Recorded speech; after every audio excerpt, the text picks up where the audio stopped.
नमस्कार दोस्तों, बहुत बहुत स्वागत है आपका देशवाणी में। और दोस्तों, ऐसी यूनिक चीज़ें हम जो है वो अक्सर आपके लिए लेके आते हैं। मेरे पीछे जो है वो आप एक बड़ा सा जो है वो ग्राउंड देख पा रहे होंगे दोस्तों, और लगभग कितना बड़ा और इतने स्क्वायर फीट में ये जो है वो फैला हुआ है। ये जो ग्राउंड है ये स्केटिंग ग्राउंड है।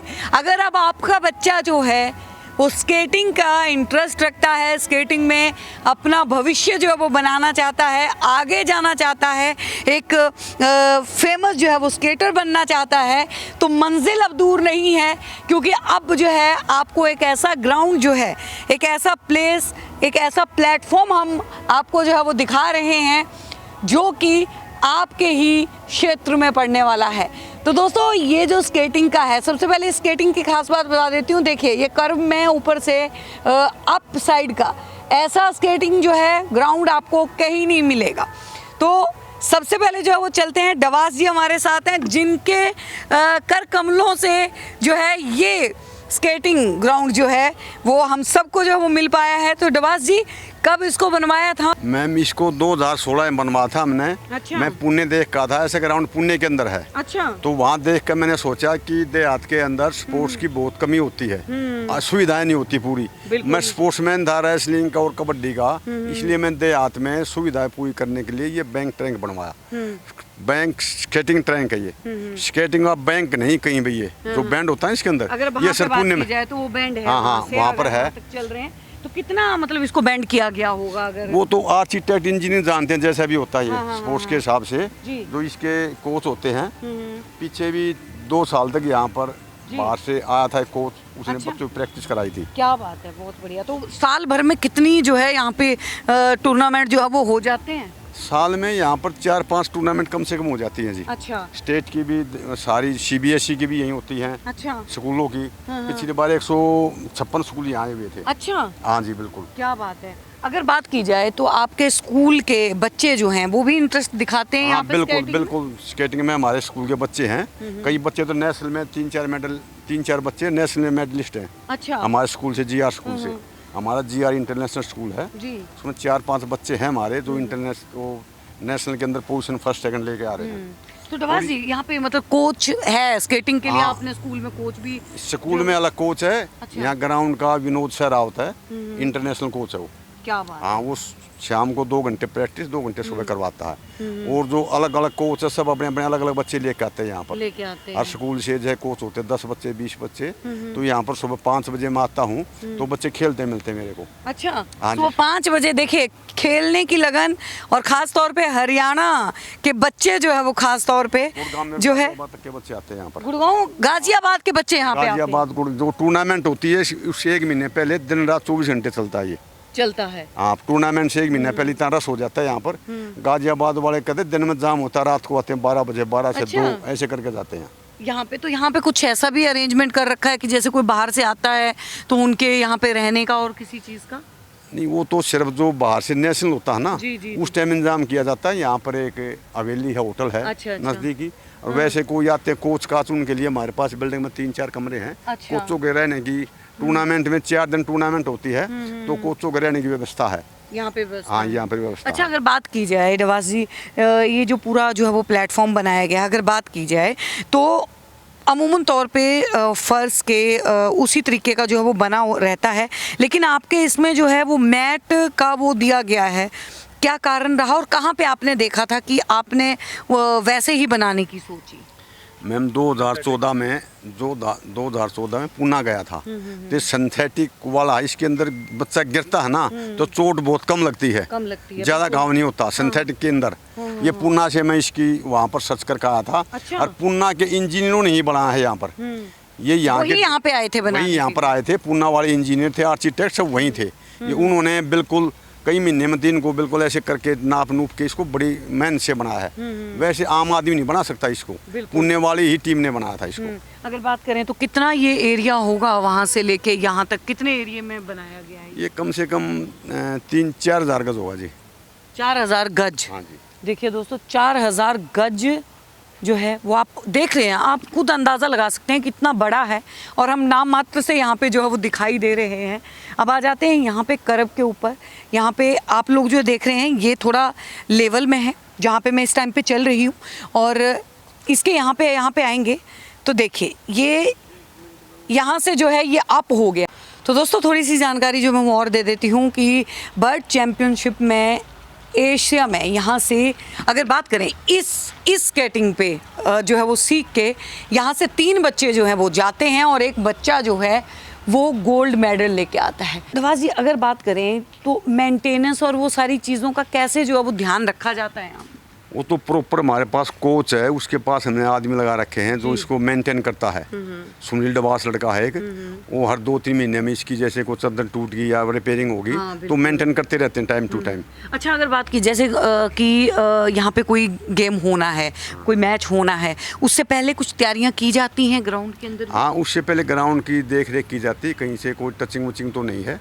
और बाकी रिपेयरिंग तो 6 महीने में एक बार हो जाती है, ज़्यादा इसमें रिपेयरिंग होती नहीं। अच्छा हाँ, वे उसके तैयारी के टाइम पे सब यहाँ पर सफाई करके बाथरूम वगैरह हाँ सब बाहर से भी आते हैं।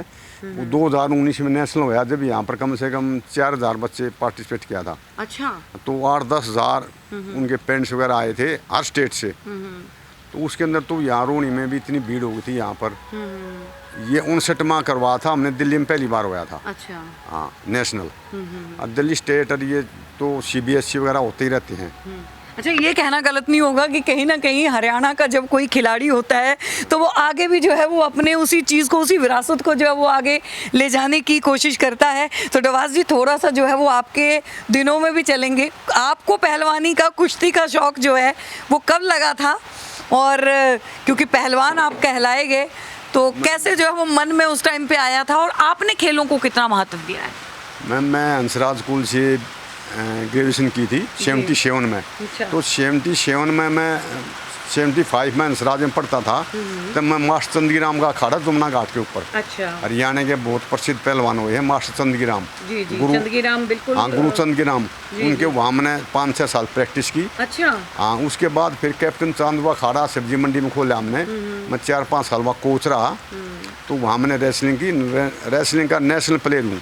अच्छा। और कबड्डी का नेशनल प्लेयर हूँ मैं, नेशनल में मेडल लाया हूँ मैं। और कबड्डी में भी 2 बार नेशनल खेला हूँ। अच्छा। तो उस टाइम सन 75 में 78 में 80 तक क्या है, पैसे का बहुत ज़्यादा अभाव था। हाँ, और सुविधाएं बिल्कुल देहात के अंदर थी नहीं। हाँ। और देहात कोई बच्चा दिल्ली जाने के लिए बहुत ही घबराते थे कि सब चीज़ों का खर्चे के लिए बिल्कुल तो खर्चा ये होता है। तो हमें उस टाइम स्पोर्ट्स के टाइम पर सुविधाएं बहुत कम मिल पाई। देहात में ऐसा ही होता है, उसको देखते हुए मैंने अपनी लाइफ में सिर्फ सुविधा नहीं मिली, इसलिए मैं थोड़ा नीचे रह गया, पीछे रह गया। तो आज मैंने ये दिल में मेरे आया था कि सोचा कि हमारे तो सुविधा के अभाव में रही है, ऐसी सुविधाएं रही है हमारी, लेकिन मैं दिल्ली देहात के लिए ये सोचा था स्पोर्ट्स का स्कूल बनाए। मेरे यहाँ पर बैडमिंटन ग्राउंड है, स्केटिंग ग्राउंड है, पीछे 2 लॉन्ग टेनिस के हैं, क्रिकेट का है, शूटिंग का है, फुटबॉल का है। मतलब सारा जो है अगर बात करें तो सारी खेलों को एक ही जगह पे लेके आ गए हैं हमारे जो है वो डवास जी।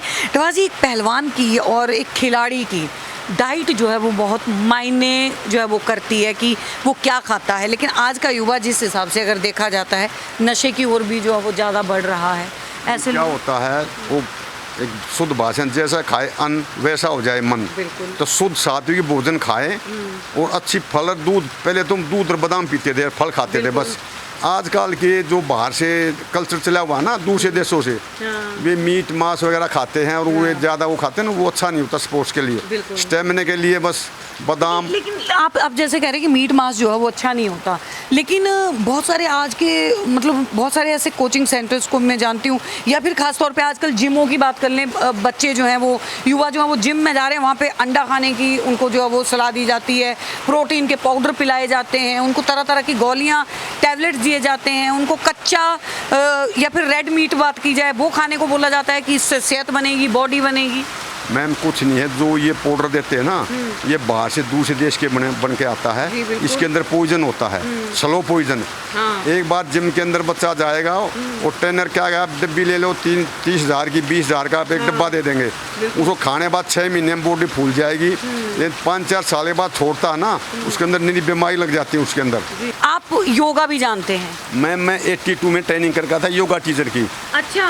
शुद्ध महादेव चेनानी है वहाँ मानतलाई में JNK के अंदर। अच्छा। वहाँ से ट्रेनिंग करके 3 महीने की।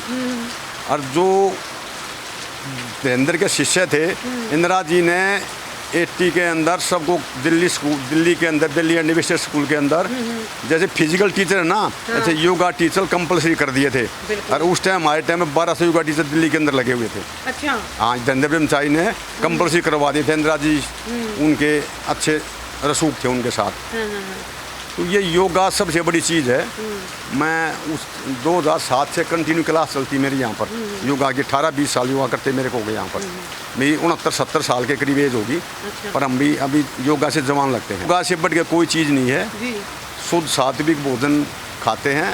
और जैसे रामदेव 2010 में मैं बुलाया था मैंने, लेकिन वो तो इतना अच्छा नहीं है। लेकिन जो धीरेन्द्र ब्रह्मचारी, उसके पास कई बड़ी बड़ी सिद्धियाँ थी। वो मान्या हुआ था, उसकी कुंडली जागृत होती थी। सब लोगों को पता नहीं कि कुंडली क्या चीज़ होती है, उसी कुंडली जागती थी। अगर एक अंतिम सवाल जो है मैं और लूँगी, क्योंकि मुझे पता है कि डवास जी का जो है वक्त भी बहुत ज़्यादा वो है और बरसात जो है वो भी हो रही है। तो डवास जी, एक सवाल जो है वो मेरा, बहुत सारे ऐसे परिवार हैं जो कि संपन्न नहीं है, लेकिन उनके बच्चे जो हैं वो खेलों में आगे जाना चाहते हैं। लेकिन खेलों की अगर बात की जाए तो अगर स्केटिंग ग्राउंड की हम बात कर रहे हैं, एक स्केट खरीदने के लिए भी बहुत खर्चा आता है। उनको जो है पैड भी लेने पड़ते हैं वो स्केटिंग के लिए। और कहीं ना कहीं एक खिलाड़ी के ऊपर बहुत मेहनत करके, कोच तो मेहनत करता है लेकिन वो खर्चा आता है। कुछ ऐसा भी आपके यहाँ से शुरुआत की जा रही है या ऐसा होता है कि जो संपन्न नहीं है उनकी जो मदद उन बच्चों की जाएगी और वो यहाँ पे सीख सकते हैं आगे अपना करियर बनाने के लिए? बिल्कुल मैम, हमारा तो यही ध्येय है। स्कूल के अंदर जो बच्चे नेशनल में आते हैं फीस भी फ्री है। अच्छा। उसके स्केटिंग फ्री है। जो फ्री है, कुछ भी नहीं लिया जाता। नेशनल जो बच्चे नेशनल में आते हैं, स्पोर्ट्स के अंदर कबड्डी है कई बच्चे हमारे, और कुश्ती के अंदर, बैडमिंटन के अंदर। जो अभी दिल्ली से बैडमिंटन की 4 टीमें फर्स्ट आई थी। शायद दिल्ली के 3 टीम GR इंटरनेशनल स्कूल की थी। उन बच्चों से फीस माफ़ करते हैं। और जो गरीब बच्चा होता है उनके लिए हम स्केटिंग ला कर देते हैं। अच्छा। तो हम अपने के रास में जुड़े हुए हैं, हमारी आस्था है। इतनी बड़ी संस्था चलाते हैं तो स्कूल में भी हम धर्मपूर्ण करते हैं। ये बात नहीं, जो गरीब होता है उसको पढ़ाते भी हैं। फीस भी आधे से ज़्यादा माफ़ करते हैं। और स्पोर्ट्स के अंदर फ्री फीस देते नहीं, कोई एकेडमी में फ्री फीस है गरीब बच्चे के लिए। बहुत बहुत धन्यवाद डवास जी। तो दोस्तों, एक ऐसी शख्सियत से आज वो है हमने आपको रूबरू करवाया जो कि अपना घर आश्रम जैसे आश्रम में भी निस्वार्थ भाव से सेवा जो है वो कर रहे हैं। ऐसा प्लेटफॉर्म जो है वो लोगों को दे रहे हैं, बच्चों को दे रहे हैं। उन अनुभवी बच्चों को जो वाकई में ही लाइफ में कुछ जो है वो आगे करना चाहते हैं, अपने भारत का, अपने परिवार का, और ख़ास तौर पे जो ये प्लेटफॉर्म दे रहे हैं उनका नाम रोशन करने के लिए। तो अगर ऐसे कोई बच्चे हैं तो एक बार ज़रूर जो है वो यहाँ पे आएँ और इस स्केटिंग ग्राउंड को जो है एक बार ज़रूर देखें और इसमें स्केट करने का भी आनंद लें। तब तक के लिए बने रहिए हमारे साथ।